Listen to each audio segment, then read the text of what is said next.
El tema del talibán ha estado en boga de todos los medios y no es para menos. No es para menos, puesto que se trata de un grupo terrorista que llega al poder apoyados, como lo hemos dicho en reiteradas ocasiones, por los Estados Unidos, respondiendo a un plan geopolítico de los Estados Unidos en la región, de Estados Unidos y de Israel en la región, que utiliza también a sus vasallos como Arabia Saudita para proyectar al talibán en Afganistán, para respaldarlo ideológica y políticamente al talibán en Afganistán. Y es esta la situación que vemos hoy. Los medios resaltaron la huida prácticamente de Estados Unidos. Otros estúpidamente dijeron que se trataba de una derrota de Estados Unidos y por eso huían de Afganistán. Mediáticamente, políticamente, quiso aprovecharlo Donald Trump para investir contra John Biden. Y recordemos que fue el propio Donald Trump quien el año pasado había firmado un acuerdo de entrega de Afganistán a los grupos talibanes. Y era una verdad. Pero nadie se ha preguntado quiénes son estos grupos fundamentalistas, a qué responden, quiénes crearon estos grupos y cómo, después de 20 años de lucha en contra de estos grupos, supuesta lucha, decía Estados Unidos, la lucha contra el terrorismo, contra el talibán, a quienes habían responsabilizado incluso de lo de las Torres Gemelas allá en 2001, por haber apoyado a Osama Bin Laden, el primer gran responsable de aquel acto terrorista, cosa que todavía está en duda. Imposible que unos cavernícolas desde las cuevas en Afganistán lograran impactar a Estados Unidos en aquel acto horrendo terrorista del 11 de septiembre. Pero ahí están los hechos, las verdades siempre ocultas, los planes siempre de relieve, pero que muy pocas personas pueden ver. Lo cierto es que el talibán,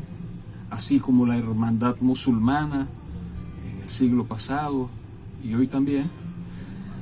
han sido parte de un plan imperialista de los servicios de inteligencia del Mossad israelí, de la CIA estadounidense, de los servicios de inteligencia británicos, para precisamente convulsionar el norte del África, desestabilizar el norte del África y el Medio Oriente, para evitar que las fuerzas nacionalistas, progresistas y revolucionarias llegasen al poder en aquellos años, a mitad del siglo pasado, en todo el Medio Oriente y el norte del África, cuando todavía eran colonias, y en el Medio Oriente también, cuando todavía eran colonias, había caído el Imperio Otomano, y Reino Unido y Francia se habían apoderado de todos los territorios árabes. Y con estos grupos fundamentalistas evitaban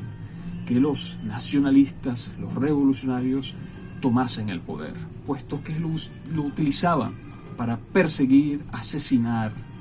y cometer actos brutales contra, repito, los frentes revolucionarios nacionalistas guerrilleros que nacieron en aquellas épocas en diferentes regiones del Medio Oriente y el norte del África y el sur, en el África subsahariana también. Sin embargo, esa misma política del caos ha seguido imperando. Utilizaban a estos grupos durante la época en que existía la Unión Soviética para amedrentar a los grupos revolucionarios y evitar que la Unión Soviética tomase espacios de poder, influencias en esos gobiernos nacionalistas o frentes guerrilleros nacionalistas que ya se preveía iban a tomar el poder en aquellas regiones. Era algo inevitable. Segunda Guerra Mundial, Europa había quedado muy debilitada y por tanto había un auge de las fuerzas nacionalistas revolucionarias en todo el Medio Oriente, Asia Oriental y el norte del África. Así es que llega al poder la revolución china, la revolución vietnamita, la coreana, y así en varios frentes del África subsahariana también, el Congo, en muchos países, en Argelia, al norte del África, en Egipto con Jamal Abdel Nasser, en Siria con las fuerzas nacionalistas del Ba'ath. Es decir, era una política dirigida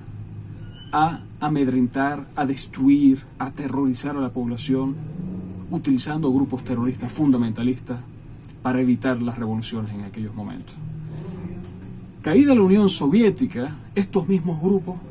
de ser los free fighters, así definido por los medios, los grandes medios internacionales, y aparecía Ronald Reagan retratándose con los talibanes en aquellos momentos, 70, 80, cuando los talibanes creados, estos demonios creados por los Estados Unidos, estaban en Afganistán, fueron introducidos en Afganistán para derrocar al gobierno de Muhammad Najibullah y destruir cualquier posibilidad de estabilidad y liderazgo en esa región, y expulsar de allí, de Afganistán, a las tropas soviéticas que habían entrado en apoyo de los gobiernos de Afganistán, de los diferentes gobiernos que se suscitaron en aquellos momentos. Entonces, vencida la Unión Soviética, caída, desintegrada la Unión Soviética, estos mismos grupos fueron reutilizados por los Estados Unidos ahora para convertirlos en grupos ya enemigos número uno de Estados Unidos, la excusa perfecta, la razón perfecta para mantenerse en esa región, en el Medio Oriente, y mantener sus gastos militares, incrementar sus gastos militares, que no son gastos que sacan del bolsillo de los privados estadounidenses, no, son fondos públicos que destinan para el complejo militar industrial estadounidense empresas privadas que hacen enormes ganancias, que a través de sus lobbies presionan en el Pentágono y a la dirigencia de los Estados Unidos y europea para promover estas guerras. Sin guerra no hay ventas de armas a los estados. Sin muerte, sin guerra, no hay mercado para seguir produciendo armas. Los arsenales, los depósitos de armas colapsan en los Estados Unidos y estas tienen que ser utilizadas. Y qué mejor que el mercado de la muerte y la guerra para estos propósitos. Y así fueron, convertidos de aliados de Estados Unidos contra la Unión Soviética, enemigos de Estados Unidos contra ellos mismos, para justificar su lucha contra el terrorismo y su permanencia en aquella región. Ahora nuevamente vuelven a ser reutilizados como aliados de Estados Unidos en la lucha contra Rusia, contra China, contra Irán,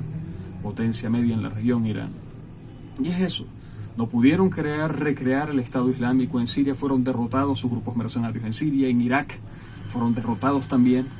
por tanto trasladaron a estos terroristas fundamentalistas a Afganistán, apoyando a los talibanes en Afganistán, fortaleciéndole, entregándole cualquier cantidad de armas, ahora creando un Estado Islámico en Afganistán que va a ser reconocido por Estados Unidos y por muchos países en el mundo, y desde allí emprender una nueva embestida contra Irán, su primer objetivo, al norte contra las ex repúblicas soviéticas, Rusia, y al este, noreste, contra China, que son frontera. Al sur, Pakistán, un aliado de China, está siendo hoy amenazado también por estos grupos talibanes que en el pasado les habría brindado cobijo. ¿Y quiénes son los regentes ideológicos del talibán? Porque se habla mucho de los talibanes, pero nadie dice nada de la misma ideología reinante que impregna, que formó al talibán, que es la ideología wahabí, que reina en Arabia Saudita. Ellos son los regentes ideológicos del talibán. Hablan mucho del talibán, de las persecuciones que ejerce el talibán y los asesinatos selectivos, las decapitaciones, sus acciones contra las mujeres en Afganistán, pero nadie habla que en Arabia Saudita hacen lo mismo, que aquellos en Arabia Saudita, la monarquía saudita, son los regentes ideológicos, políticos, y son quienes han, a través de ellos Estados Unidos, han financiado al talibán. Nadie habla de esto. Y es la cruel y pura verdad. Un mundo de hipócritas estamos viendo, y sobre todo Estados Unidos, que cambió de aliados dentro de Afganistán. Tenía a los liberales y ahora los sustituyó por los talibanes para corresponder a esta política que ya describí más temprano. Es la cruel realidad. Las imágenes que vimos de personas cayendo de los aviones, prácticamente emulando una película hollywoodense, estadounidense, es la cruel verdad. Estados Unidos no tiene amigos, no tiene aliados, tiene intereses y le importa un comino, le importa nada la vida de los seres humanos, de las mujeres en Afganistán, de los seres humanos que se oponen a esta ideología funesta en Afganistán, que nada tiene que ver con el Islam, porque esto también sirve para ese otro propósito, seguir malponiendo al Islam, igualar a todos los musulmanes. Ahora el mundo está hablando de qué tan cruel son los musulmanes, pero resulta que los talibanes interpretan al Islam de una forma retrógrada, que nada tiene que ver con el Islam, que eso no es el Islam, eso es un engaño, que eso es más bien un plan para mantener esta política discriminatoria y racista contra los musulmanes en el mundo. Pero muy bien sirven los talibanes, muy bien sirve Arabia Saudita y otros grupos fundamentalistas en todo el mundo árabe y no árabe para mantener esta política discriminatoria que beneficia sus objetivos militares, económicos y políticos.